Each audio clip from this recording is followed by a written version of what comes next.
வள்ளியுடன் மணக்கோலம் கொண்டு திருப்பரம் குன்றம் வாழ்கின்றவன்.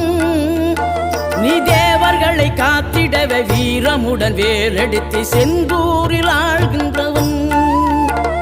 மாங்கனிக்கு கோபம் கொண்டு பார்ப்புகழும் பழனியிலே ஆண்டியன கோலம் கொண்டவன்.